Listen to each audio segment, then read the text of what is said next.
Everyone, good morning. Priyanka ফ্যামিলিতে তোমাদের সবাইকে ওয়েলকাম। তো এখন বাজে ঘড়িতে 10:30 আর আমি ঘুম থেকে উঠেছি 9টা। স্নান, এই দেখো পুজো সমস্ত কিছু হয়ে গেছে। মেয়ে ঘুম থেকে উঠে পড়েছে, মেয়ের বাবা ওরা ব্রাশ করছে। এখন আমরা একটু রেডি হব, রেডি হয়ে যাব বৌদির বাবার বাড়ি যাব।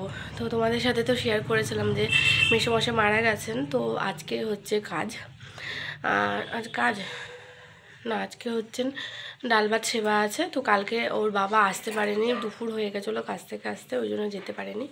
তো এই জন্য আজকে রেডি হবো। এখন সব হয়ে গেছে, শুধুমাত্র রেডি হবো। তো রেডি হয়ে তারপরে আসছি। মামাম তাকাও, মামাম এই দেখ,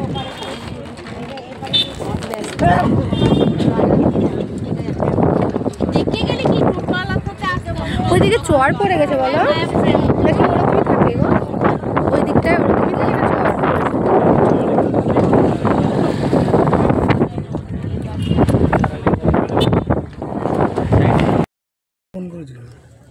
এই যে বলো হাই, এই দেখো তাকাও একবার।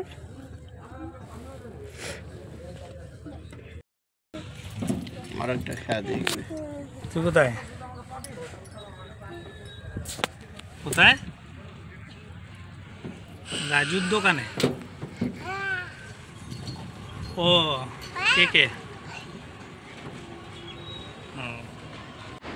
এই যে আমরা গঙ্গার ঘাট পার করে আমরা চলে এসেছি বৌদির বাড়িতে। এই আমি প্রথম আসলাম, আমার 6-7 বছর বিয়ে হয়ে গেল। আমি অনেকবার বৌদিকে বলেছি নিয়ে চলো, যাই হোক বৌদিরও সময় হয়নি, আসা হয়নি। তো আমরা এই দেখো চলে এসেছি। এই বৌদি শাড়ি পরে বসে আছেন বৌদির মাসে, আর ওই যে আসলো হলুদ শাড়ি পরে, ওটা বৌদির ছোট ননদ। আর ওই যে বর আমার বাইরে দাঁড়িয়ে আছে, এটা হচ্ছে আমাদের বৌদি আছে না, বৌদির এটা হচ্ছে ছোট ননদ, ছোট দিদি। তা আমরা এখন একটু ঘুরতে বেরিয়েছি। কোথায় যাবো তুমি চেনো বৌদিদি? এদিক দিয়ে চলো যাই, ঘুরতে বেরিয়েছি। কি রোদ, মনে হচ্ছে সেই বৈশাখ জ্যৈষ্ঠ মাসের মতো না বলো? মেয়ে তো গেলই না সাথে। পুরো গ্রাম বলো এখানে। আমি এখানে বিয়ের আগে একবার এসেছিলাম, তারপরে মন্দিরটা জগন্নাথ মন্দিরে এসেছিলাম। চলো ওই বাড়িটা থেকে আমরা সেরে নিগা। চলো তোমরা কখন বেরোবে তাহলে? আরে একটু বিকাল হোক দিয়ে বেরোবো। হ্যাঁ, তোমাদের তো ট্রেনের অসুবিধা নেই। না, ট্রেনে যাবো না তো। তাকাও, ঠিক বাবুকে পেয়ে কাজে লাগিয়ে দিয়েছি না তুমি? মামা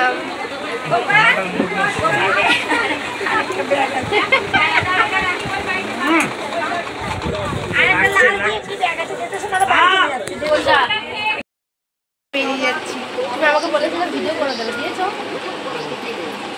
গঙ্গা ধারে যাবো ভিডিও করে। ও তুমিও দেখবা? আছে না,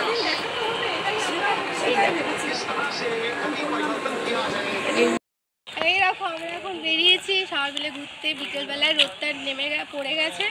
তো এখন কটায় যে দেখা সবুজ মাঠ পুরো চারিদিকে, এত কি সুন্দর জায়গাটা। এই জায়গাটার নাম কি দিদি? এটা তো এই ধরো যে। তো আমরা এখন যাচ্ছি, কটা ফটো তুলবো, একটু ভিডিও করব ভাবছি, দেখি এখন কি হয়। এটার অত্যাচার ওর বাবাকে।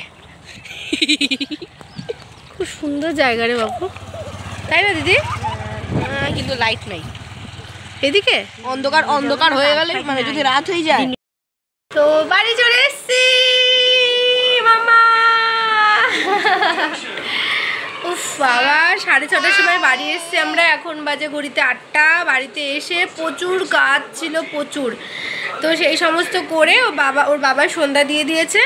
আমি হচ্ছে চা খেলাম একটু আগে। দিয়ে এই মাত্র একটু ঘরদোর দেখো, মানে বোকার মতো ফোনে হাত দিয়ে ক্যামেরার সামনে হাত দিয়ে দিয়েছি।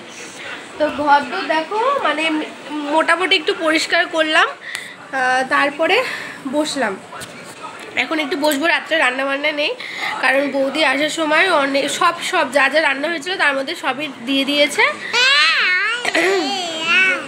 তো তোমাদেরকে পরে আমি দেখাচ্ছি কি রান্না করলাম। আর ওখানে গিয়ে সেইভাবে ভিডিও ক্লিপ নিতে পারিনি, তাও চেষ্টা করেছি যেটুকু নেওয়ার। হ্যাঁ, এখন একটু বসবো, মানে মাথাটা এই যে এইগুলো না ব্যথা করছে আমার। এমনিতে এত ঠান্ডা লেগেছে, তার মধ্যে এত রোদ, বাপরে বাপ, এইগুলো ব্যথা করছে। আমি ভেবেছিলাম এসে স্নান করবো, কিন্তু এত ঠান্ডা লেগে আছে তো ভয়ে করিনি। তো কানের টানের আর পরিউনি ভালো লাগছে না এখন একটু বসবো, তারপরে তোমাদের সাথে আমি শেয়ার করছি কি কি আমি এনেছি, তারপর খাওয়া দাওয়া করবো। মানে আজকে শুলেই আমি মরা, এইরকম একটা ব্যাপার, ঘুম।